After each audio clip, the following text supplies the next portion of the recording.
नमस्कार। आज के इस वीडियो में हम देखने वाले हैं कि अक्सर बच्चों के मन में बहुत सारे डाउट्स होते हैं कि सीपीसीटी को लेके कि इसके अंदर कीवर्ड कौन सा हम सेलेक्ट करें, योग्यता क्या होगी, रेजुअल क्या रहेगा, एग्ज़ाम पैटर्न क्या है। तो जितने भी जो सीपीसीटी तैयारी करने वाले स्टूडेंट हैं उनको जो भी डाउट्स होते हैं उन सभी डाउट्स जो मेन क्वेश्चंस हैं उनके बारे में हम यहाँ पे डिस्कस करेंगे। जैसे योग्यता क्या चाहिए हमें सीपीसीटी के लिए, ठीक है, सिलेबस क्या है, पैटर्न क्या है, स्ट्रेटजी क्या होना चाहिए। तो ये सारा हम इस वीडियो में कवर करेंगे। तो वीडियो को स्टार्ट करते हैं। सबसे पहला जो क्वेश्चन है उसमें अक्सर ये क्वेश्चन पूछा जाता है कि सीपीसीटी है क्या। तो सीपीसीटी क्या होता है? कंप्यूटर प्रोफिशिएंसी सर्टिफिकेट है। सीपीसीटी का पूरा नाम क्या है? Computer proficiency certificate test. तो सीपीसीटी एग्जाम जो है एक तरह का टेस्ट पेपर होता है जो मध्य प्रदेश सरकार के द्वारा आयोजित किया जाता है। यह केवल एक एलिजिबिलिटी टेस्ट होता है।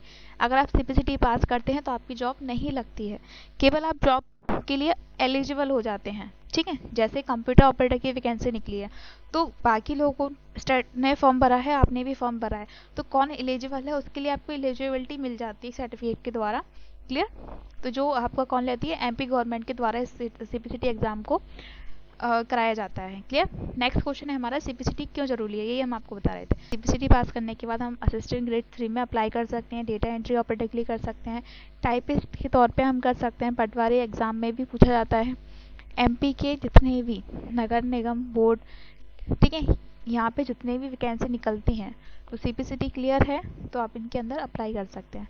नेक्स्ट जो क्वेश्चन है हमारा वो है सीपीसीटी कौन कौन दे सकता है। तो नागरिकता होना चाहिए इसमें इंडिया की, कोई भी भारतीय व्यक्ति हो तो वो इसके अंदर अप्लाई कर सकता है और एमपी में निवासी हो। क्लियर?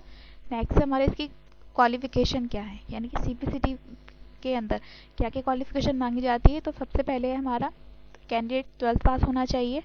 इसके अलावा अगर 12th उसने नहीं किया है तो 10th प्लस पॉलीटेक्निक डिप्लोमा उसके पास होना चाहिए, तो वो सीपीसीटी परीक्षा दे सकता है। नेक्स्ट है सीपीसीटी की परीक्षा के लिए मिनिमम एज क्या है।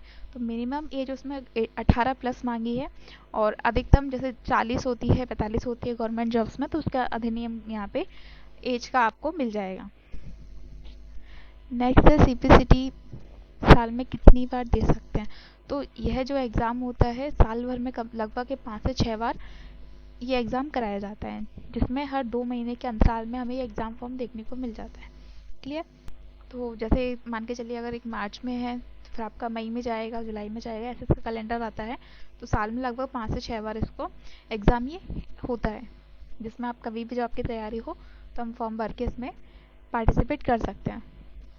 नेक्स्ट है ऑनलाइन परीक्षा होती है या फिर ऑफलाइन। तो कंप्यूटर की जो सीपीसीटी परीक्षा है वो आपकी सीवीटी मोड में होती है। सीवीटी का मतलब होता है कंप्यूटर बेस्ड टेस्ट। यह परीक्षा पूरी तरह से ऑनलाइन कंप्यूटर पर आधारित होती है।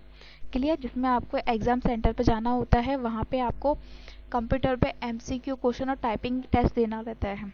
कागज़ पेन का उपयोग करके केवल रफ कार्य अपन कर सकते हैं, जैसे मैथमेटिक कैलकुलेशन वाला आपको करना है तो आपके लिए उसको A4 साइज शीट मिलती है, उस पर आप। नेक्स्ट है हमारा सीपीसीटी में कितने पेपर होते हैं।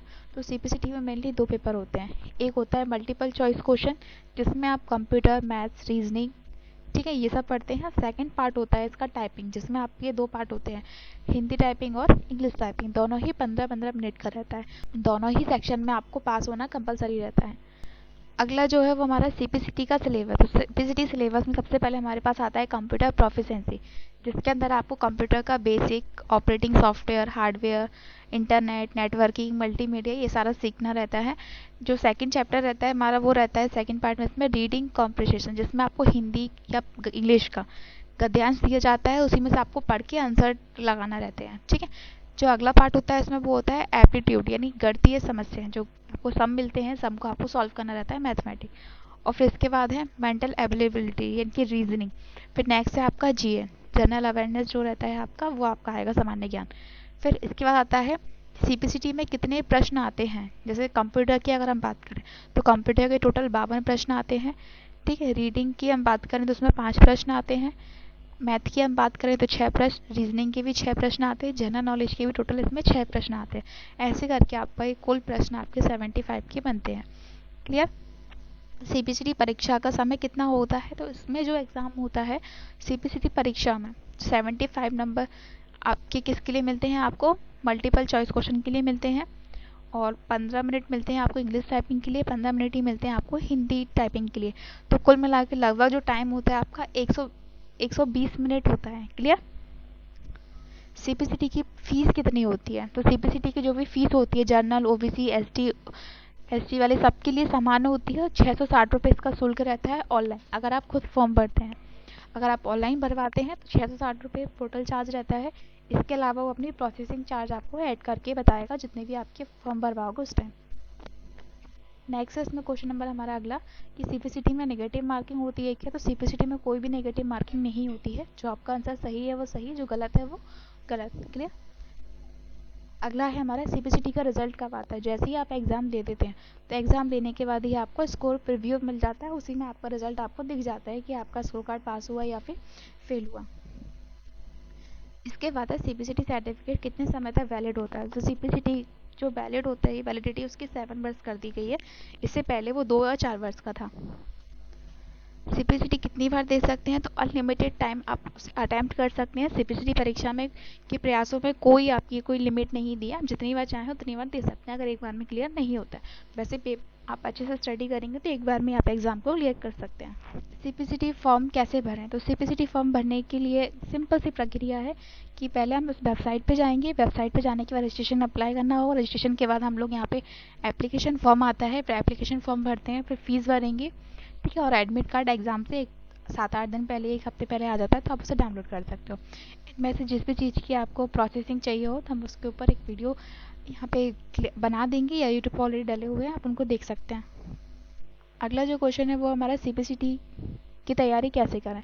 तो सीपीसीटी की तैयारी आपको 2 सेक्शन में करना रहेगी। एक होती है कंप्यूटर का थ्योरी बेस, दूसरा रहेगा आपका टाइपिंग प्रैक्टिस। क्लियर?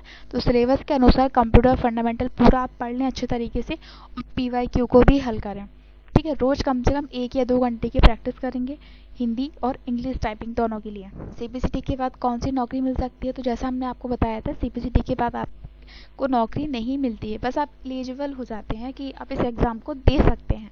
क्लियर? जैसे डेटा एंट्री ऑपरेटर में, ग्रेड सहायक 3 में, पटवारी में, स्टेनोग्राफर के लिए, संविदा की नौकरियों के लिए यहाँ पे आप अप्लाई कर सकते हैं। और आप ऐसा मान लो सर्टिफिकेट जिनके पास है, बाकियों के पास नहीं है, तो आपको पहले सेलेक्ट करने होने का मौका मिल सकता है सीपीसीटी एग्ज़ाम के बाद। अब इसके बाद आता है सीपीसीटी बिगनर्स के लिए ज़रूरी सलाह। तो टिप्स है यहाँ पहले कि जब भी हम टाइपिंग की स्टार्टिंग करते हैं तो हम लोग क्या करते हैं, स्पीड लेके आते हैं। तो स्पीड जब भी आती है तो एरर आता है, यानी कि एक्यूरेंसी हमारी ख़राब हो जाती है, क्योंकि हम स्पीड में भागेंगे तो हमारे वर्ड्स गलत होते हैं। हम लोग बैक स्पेस यूज़ करते हैं, उसमें स्पीड तो आ जाती है बट हमारी एक्यूरेंसी ख़राब हो जाती है।